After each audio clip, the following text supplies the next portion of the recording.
Alright, next up is Surf's Up. Now, I decided to watch a lot of good movies this week because I've been getting sick of all these bad movies that I've been watching. So I'm just trying to choose ones that even seem decently good.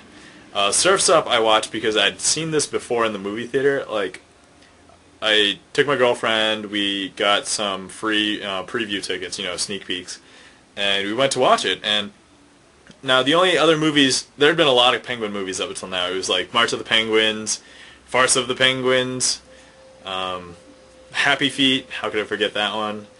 But I felt that Happy Feet wasn't that great. But then when I watched this, like, I wasn't really expecting that much, and I got a whole lot more than I expected. This movie was so tremendously good. I want to say this was actually one of the best movies I've watched in a while. Again. And basically, Surf's Up, it's about a bunch of penguins, and they all get together for a surf competition. Now, what's really unique about this movie is it's done in the style of a surf documentary. So when you start up the movie, you actually feel like you're there, because I watched the special features, and they specifically tried to get the camera to move, like, just naturally. So they just kind of had this huge room with sensors, and they moved the camera around, and instead of filming what was actually in this, empty room, they actually moved it around in a 3D environment so that, you would get the, the shaking and the moving. So it felt very realistic. The characters are very authentic. Like, voice acting was very good. Once again, a lot of animations tend to have dialogue done separately, so that takes away from chemistry and such. But in this particular movie, for every scene, they had all of the voice actors get into a room, and they would actually, be able to bounce off each other. They'd be able to ad-lib, and it was actually done very well. It's a very good story.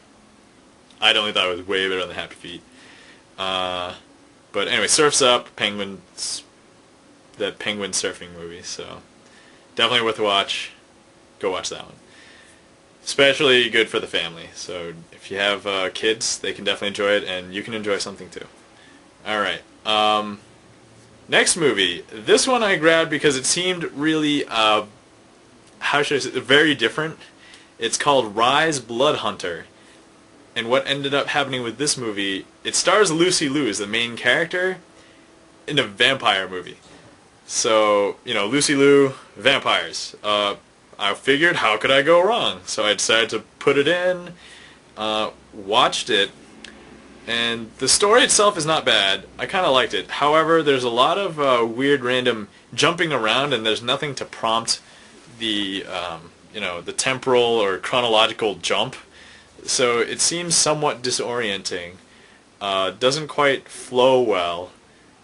And beyond that, there's not really any action in it. Like, I totally expected to be a bunch of killing and shooting and jumping and everything, and Lucy Liu, but I got almost nothing, really. It's mostly about Lucy Liu's character. She gets bitten by a vampire, she becomes a vampire, and she's now pissed off that she became a vampire, so she wants to go kill all of the remaining vampires, or all the vampires kind of associated with them. So this proves to be an interesting ride, but let's just say there's a lot of low tempo areas in the movie where it's just kind of a lot of talking, and it's just kind of boring. So I don't know. I can't say I give this movie a thumbs up. It's just kind of okay, I would say. It's definitely unique, and the story's not bad. So if you're huge fan of that, or just vampires in general, by all means you can go watch it. Believe it or not, like, Lucy Liu in the movie, her character doesn't really know that many fighting, moves. Like, she doesn't really know how to fight in the movie, so you don't really see her do too many stunts or anything. There's a couple of cool ones, but nothing that doesn't involve, guns or crossbows or something.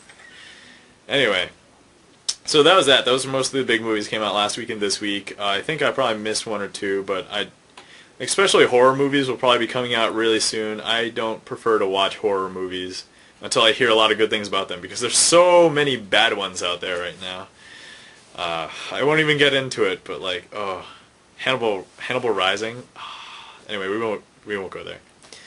Okay, so last up, I actually took the time to. Now I'm not sure if you can tell, but I'm actually a fan of anime. I actually have an anime wall. Let me just pan that for you really quick. I've been building that up for a while now, and I'm not really a huge fan. I just like watching it, and especially some of the better, animated movies. Like American cartoons just don't cut it anymore. So Japanese anime, it's gonna have to be. But anyway, if you're a huge fan of Miyazaki, you probably know about all those movies. But there's this one movie. It's not by him, but a little bit. It's very reminiscent. Okay, let me just give you the rough rundown. This past weekend, I went to the theater. I went to the Little Theater, actually, which is this independent theater near where I live, and they usually play a lot of offbeat kind of movies, independent movies, documentaries that most main theaters would not run. And this particular one is called Paprika. Now, this is a Japanese animation movie. The Little never really played them before. I think RT Anime Club ended up encouraging them, because once they found out that RT Anime Club was probably one of the largest anime clubs on the East Coast, that they now play anime movies. And I usually get my news from RT Anime Club, or people who know about them, and then they give the news to me so that I can go watch things. But anyway, so this movie is called Paprika. It's about this older woman who works in a psychiatry or psychology department of some scientific facility, and they're researching dreams. Now, it's kind of science fiction. It takes place in an urban city setting, and they have these devices that was invented by one of the characters, who is rather large, but we won't really talk about that. They do have interesting character dynamics, and the acting is actually pretty good. Of course, it's Japanese with English subtitles. But anyway, what ends up going on is somebody decides to steal this device. Like, there's like 3 or 4 of them around, and they end up using it for terrorist attacks on people's dreams. And what ends up happening is like a really trippy fall down the rabbit hole. Let me just say, that's really the only way I can describe it, because there's really nothing else to say about it. It's just weird and out there. Now, I personally really like this movie. The friend that I was with, she didn't quite think it was so super great, but she didn't think it was too bad. It was just kind of okay to her because it's so weird and out there. But I definitely recommend it. I thought it was pretty good. Not quite for everybody, only if you really like those weird animes.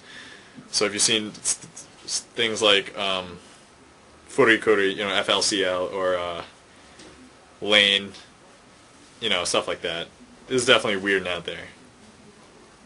But anyway, so I've been thinking, because I'm going to be doing this show, and I feel like it's going to be, more established. I want to think of some name. I was tossing around the name Enjoy the Movies, but it doesn't seem quite like it hits it, It seems kind of generic and everybody uses it. But, oh well, we'll see.